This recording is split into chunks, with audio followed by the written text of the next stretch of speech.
Okay, Saints, I'm back. I was talking about how to identify the false prophet and antichrist. So, continuing what we were talking about yesterday, how do you know the identity of the antichrist? Okay, so number one, number two, you got to have. Okay, number one is you got to have a holy, righteous fear of God. You got to fear God. When you have that fear of God, then you'll see God doing these things.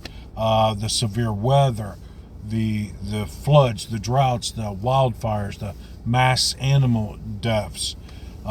You'll see God doing all of these things, and you'll say, that's God. He's up to something, okay? And he's going to do something big, So that's number one. You got to have a fear of God, okay? Number two, it goes with, okay, if you fear God, then you have to say, well, why is God angry? Why is God upset?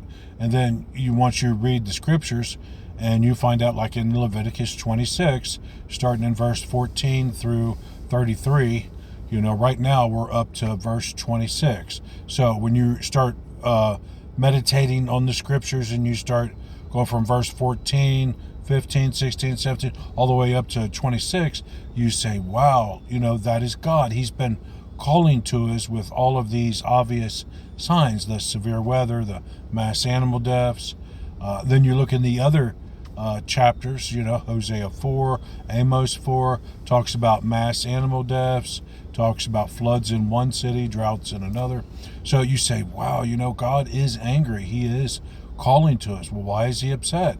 And then you keep studying the scriptures, and you say, wow, God says if his people fall away from him, these things will happen. So it's obvious, God's upset because his people have fallen away from him, serving idols and things from this world, the works of our fingers, the things, we use our imaginations. We build these smartphones, these laptops, these cars, and we start to serve them. We start to work paycheck by paycheck for them, for these idols. These dumb idols got our heart's affection.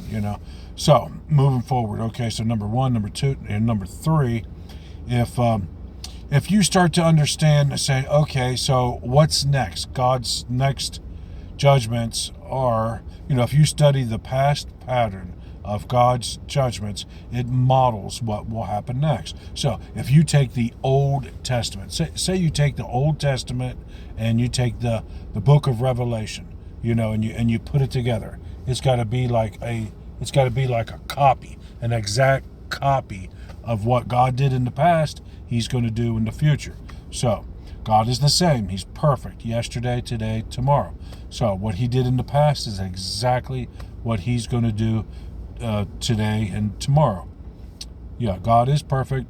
What he did in the past is exactly what he's going to do today, tomorrow.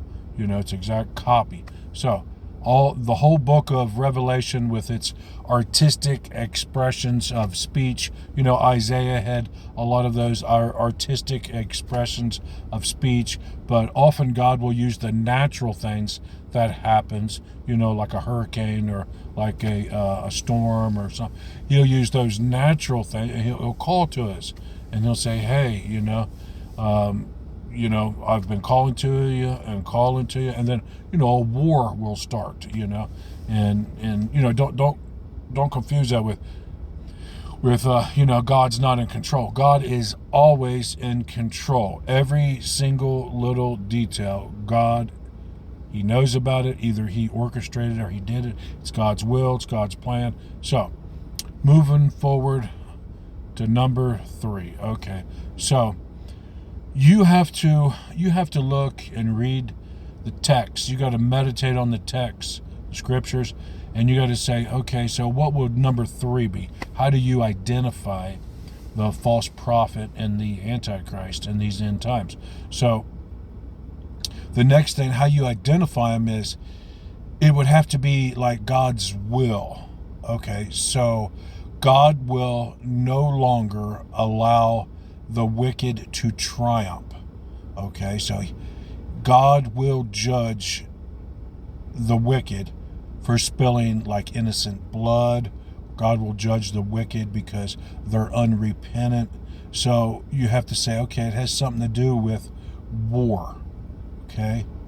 God's next judgment has something to do with war. So he talks about that in Isaiah. He says, I will make the land utterly desolate. I believe he talks about it when he talks about mass animal deaths.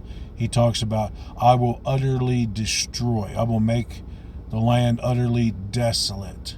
Okay, so you start researching that word, desolate, destruction, utter, destruction, or desolate. So, the false prophet and the Antichrist, they're going to have something to do with, the worldwide war. Okay, so the Antichrist, he will have to have started the worldwide war. So we see this in the red horse. When the red horse rides out, this is when the Antichrist starts the worldwide war. Okay, so the scriptures reveal in the book of Daniel and Isaiah, it reveals this. And then in Jeremiah, it reveals this. It reveals when the Antichrist, when he goes to war against Iran. Okay, this is found in Daniel 8:5. It's in 19 through 21. It reveals that there's going to be a he-goat from west of the whole face of the earth. That's the United States of America. Okay, it said he's going to come and he's not going to touch the ground. Okay, that describes our military, our Air Force drones, our Air Force, our aircraft carriers. Now, when you look at Isaiah chapter 17, you look at there's going to be a war. Oh, here we go again. We'll finish this yet. I'll see you in the next video.